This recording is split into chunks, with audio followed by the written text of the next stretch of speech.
জনতা, আসসালামু আলাইকুম রহমতুল্লাহি ওয়া বারাকাতুহু।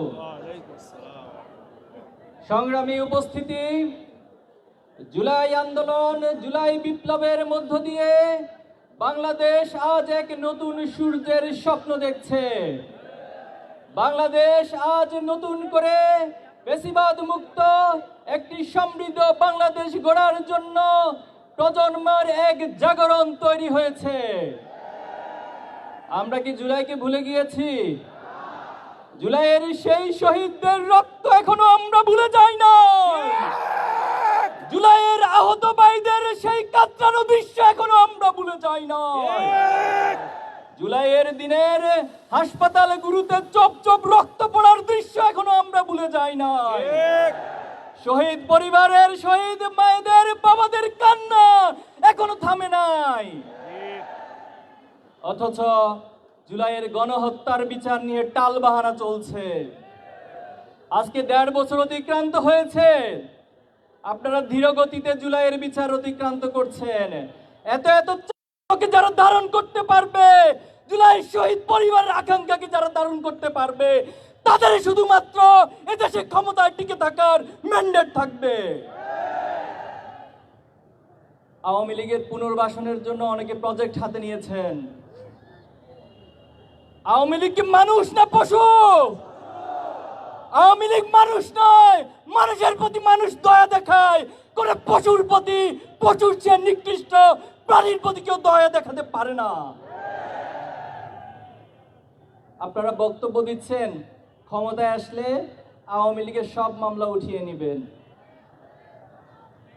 আপনাকে কে অধিকার দিয়েছে সব মামলা উঠিয়ে নেওয়ার? কে ম্যান্ডেট দিয়েছে সব মামলা উঠিয়ে নেওয়ার? আপনারা ক্ষমতায় আসার আগে নিজেদেরকে ক্ষমতার চেয়ারে কল্পনা করা শুরু করে দিয়েছেন। হাসিনা বিদেশ থেকে বসে বসে এই দেশকে পরিচালনা করছে, আপনারা দেখছেন। খুনি হাসিনা ছাত্র সমাজের অভ্যুত্থানে পতন ঘটে হেলিকপ্টারে পালিয়ে গিয়েছে। তিনি যখন পালিয়ে গিয়েছিল, তার নেতাকর্মীর কথা কি মনে ছিল না? তার নেতাকর্মীদেরকে মৃত্যুর মুখে রেখে যে নেত্রী পালিয়ে যায়, সেই নেত্রীর কথা ধরে যারা আজকে ইঁদুর দৌড় খেলা খেলছেন, তাদেরকে হুঁশিয়ারি করে দিতে চাই। আপনাদের ন্যূনতম লজ্জা থাকার কথা ছিল, ন্যূনতম আপনাদের বিবেকবোধ থাকার কথা ছিল। যে নেত্রী আপনাদেরকে মৃত্যুর মুখে রেখে পালিয়ে যায়, তার কথা আজকে আপনারা আবার নিজেদেরকে হুমকির মুখে ফেলছেন। সাবধান হয়ে যান। গতকাল কয়েকদিন ধরে সারা দেশে যে অরাজকতা সৃষ্টি করেছেন, অগ্নিসন্ত্রাস শুরু করেছেন। ময়মনসিংহে বাসে আগুন দিয়ে গাড়ির ড্রাইভারকে হত্যা করা হয়েছে। ঢাকা সহ সারা দেশে অনেকগুলো গাড়িতে অগ্নিসংযোগ করা হয়েছে। বাংলাদেশে এই অগ্নিসংযোগকারী এই ফ্যাসিবাদী কোনো রাজনীতি ভবিষ্যতে চলতে দেওয়া হবে না। বাংলাদেশের ছাত্র সমাজ সেটা হতে দিবে না। সংগ্রামী উপস্থিতি, আমরা সরকারকে আহ্বান জানাবো, অতি সত্বর জুলাই গণহত্যা সহ বিডিআর হত্যাকাণ্ডে যারা শহীদ হয়েছিল, শাপলা যারা শহীদ হয়েছিল, বাংলাদেশে অসংখ্য আলেম ওলামা নেতৃবৃন্দকে যারা হত্যা করেছিল, যারা জুলাই গণহত্যা চালিয়েছিল, তাদের প্রত্যেককে যথাযথ বিচারের আওতায় আনতে হবে। সংগ্রামী উপস্থিতি, জুলাই সনদ জুলাইয়ের অন্যতম আকাঙ্ক্ষা ছিল। এই রাষ্ট্রে দীর্ঘদিন যাবৎ রাষ্ট্রের প্রতিটি প্রতিষ্ঠানকে ধ্বংস করে দেওয়া হয়েছে। আমাদের বড় আকাঙ্ক্ষা ছিল জুলাইয়ের মধ্য দিয়ে প্রত্যেকটি প্রতিষ্ঠান সংস্কার হবে। কিন্তু এখনো আমরা দেখতে পাচ্ছি একটি রাজনৈতিক দল তারা বারবার সংস্কারের পথে বাধা সৃষ্টি করছে। তারা বারবার প্রতিবন্ধকতা দিয়ে আবার নিজেদেরকে ফ্যাসিস্ট হয়ে ওঠার রাস্তা সবকিছু খোলা রাখার জন্য চেষ্টা করে যাচ্ছে। সংগ্রামী উপস্থিতি, এই নোট অফ ডিসেন্টের নামে যারা জুলাইয়ের আকাঙ্ক্ষাকে অস্বীকার করছেন, তারা এই জাতির সাথে প্রতারণা করছেন। এই জাতি কোনো প্রতারককে রাজনীতির মাঠে দেখতে চায় না। সংগ্রামী উপস্থিতি, যে জুলাই আন্দোলন ছাত্রদের অভ্যুত্থান জাগরণের মধ্যে তৈরি হয়েছে, অথচ আমরা দেখেছি এই সরকার অনেকগুলো সংস্কারের কাজে উদ্যোগ নিয়েছে, কিন্তু শিক্ষা সংস্কারের কাজে তারা উদ্যোগ নেয় নাই। আমরা ছাত্র শিবিরের পক্ষ থেকে 30 দফা শিক্ষা সংস্কার দাবি উত্থাপন করেছি।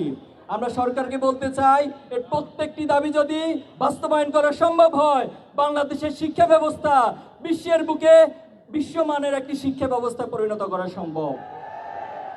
আজকে যখন ডাকসু জাকসু ডাকসু সহ বিভিন্ন ক্যাম্পাসে ছাত্র শিবিরের প্যানেল জয় হচ্ছে, তখন একটি চক্র হিংসায় তারা জ্বলে পুড়ে মরছে।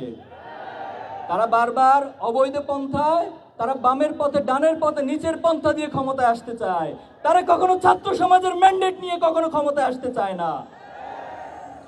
আজকে যখন ক্যাম্পাসগুলো সংস্কারের উদ্যোগ নেওয়া হচ্ছে, এই ঢাকা বিশ্ববিদ্যালয়কে মাদক মুক্ত করার উদ্যোগ নেওয়া হচ্ছে, তখন একটি চক্র সেই মাদকাসক্তদেরকে মাদকের অভয়ারণ্যে পরিণত করার জন্য মাদক কারবারিদের পক্ষ অবলম্বন করছে। আমাদের এই বাংলাদেশে যারা আধিপত্যবাদ কায়েম করতে চায়, তারা আমাদের ছাত্র সমাজকে ব্রেনলেস এবং মাদকাসক্ত প্রজন্ম হিসেবে গড়ে তোলার জন্য বারবার চেষ্টা করেছে। আমরা আমাদের এই ছাত্র সমাজকে মাদক মুক্ত করতে চাই। আমরা হীরক রাজার দেশের মতো কোনো ব্রেনলেস প্রজন্ম তৈরি করতে চাই না, বরং মাদক মুক্ত একটি মেধাবী ইনোভেটিভ জাতি গঠন করতে চাই। এজন্য যারা এই মাদকের পক্ষে অবলম্বন করবে, তাদেরকে চিহ্নিত করবেন, তাদেরকে প্রতিহত করবেন।